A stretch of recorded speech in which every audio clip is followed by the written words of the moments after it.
Vous recherchez un smartphone pour moins de 200 € mais vous ne savez pas lequel choisir? Eh bien vous êtes tombé sur la bonne vidéo car c'est ce qu'on va voir aujourd'hui dans ce top 3 comparatif des meilleurs smartphones pas chers pour moins de 200 € qu'on peut retrouver sur le marché en 2023. Donc là précisément les modèles que je vais vous présenter à l'heure où j'enregistre la vidéo, je vais dire directement les prix, au moins ce sera plus simple. Donc le plus coûteux sera 208 €, ensuite le deuxième sera à 199 € et le troisième sera à 151 €. Alors les prix peuvent varier en fonction du temps, donc ce ne sera pas forcément exactement ces prix que vous allez voir, mais en tout cas à l'heure où j'enregistre, c'est quasiment tous des smartphones qui seront en dessous de 200 € ou en tout cas en dessous de 209 € si on veut vraiment être très précis. Donc si vous avez un petit budget et que vous souhaitez ne pas dépasser cette somme pour votre smartphone pour changer, eh bien j'espère que cette vidéo vous aidera à choisir. On va voir les mieux notés, du coup par ordre de prix décroissant.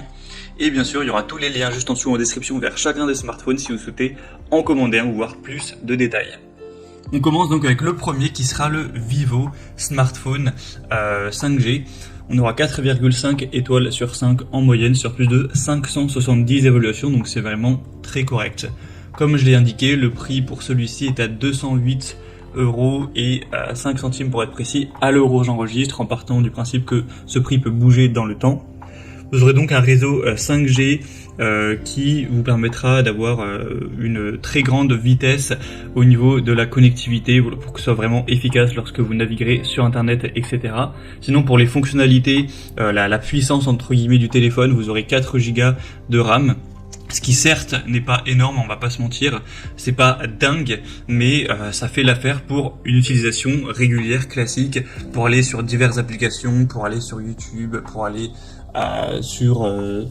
sur votre application bancaire, enfin voilà, toutes les choses un petit peu classiques, il n'y aura pas de souci. Après forcément, si vous voulez jouer à des jeux vidéo relativement gourmands avec une super qualité, ça risque peut-être, avec le temps en tout cas, de un petit peu plus ramer, ou ce sera moins efficient qu'avec forcément un smartphone haut de gamme, faut être clair là-dessus. Après au niveau de la mémoire de stockage, vous aurez 128 Go, ce qui est vraiment pas mal du tout, vous pourrez quand même pas mal, enfin mettre beaucoup de vidéos, de photos, vous pourrez faire beaucoup de choses quand même avec plus de 100 Go. Sinon, on aura une très bonne caméra, 48 mégapixels, donc c'est vraiment une superbe. Vous aurez un objectif en façade de 8 mégapixels, donc ce sera une superbe qualité avec 3 objectifs au total, donc pour des photos, des vidéos qui pourront vraiment bien rendre.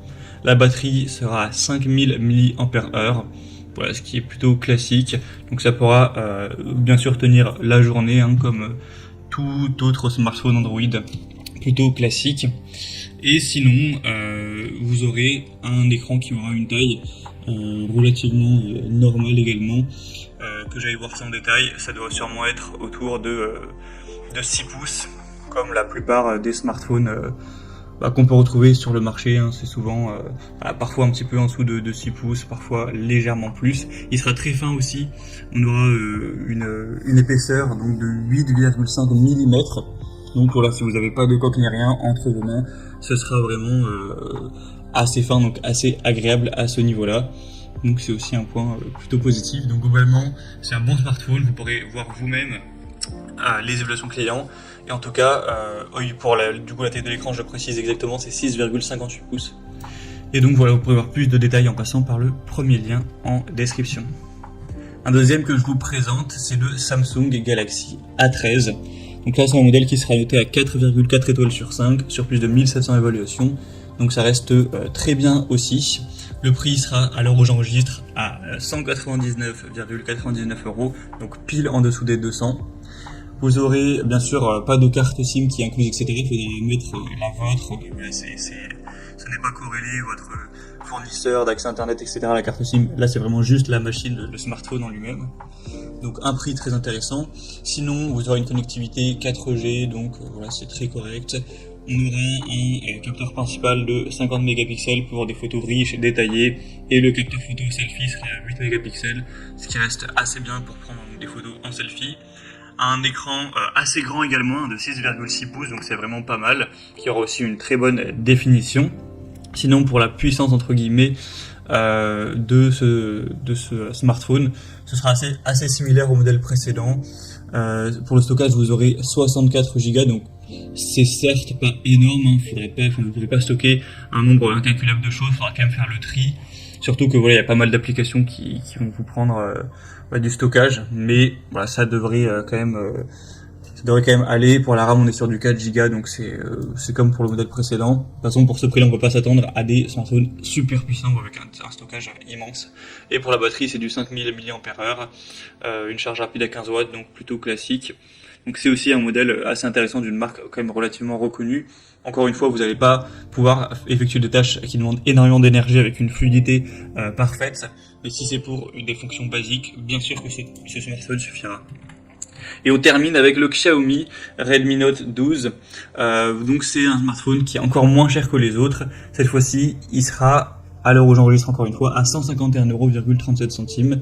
Les notations seront à 4,4 étoiles sur 5 sur plus de 298 évaluations, donc c'est assez positif. Et sinon, pour tout ce qui sera les fonctionnalités, c'est relativement ressemblant aux autres. Vous aurez de la RAM à 4 Go, donc voilà, c'est correct. 128 Go de mémoire, donc là c'est quand même pas mal, vous pourrez mettre relativement beaucoup de choses, c'est mieux que le précédent. Pour la qualité de la caméra, etc., c'est à peu près la même chose aussi. Une bonne qualité de l'écran, 5000 mAh pour la batterie, donc c'est également classique. Donc c'est vrai qu'il n'y a pas tellement de différence avec les autres. Simplement, il est un peu moins cher, donc c'est sûrement le meilleur rapport qualité-prix de cette vidéo. Si vous voulez vraiment un smartphone que vous souhaitez payer le moins cher pour des fonctions basiques, ça peut tout à fait suffire d'aller vers celui-ci. Ce sera compliqué de vraiment trouver moins cher avec quand même une bonne marque et une bonne qualité. Voilà, c'était tout pour ce top 3 comparatif des meilleurs smartphones pour moins de 200 €, donc pas cher, qu'on peut retrouver sur le marché en 2020.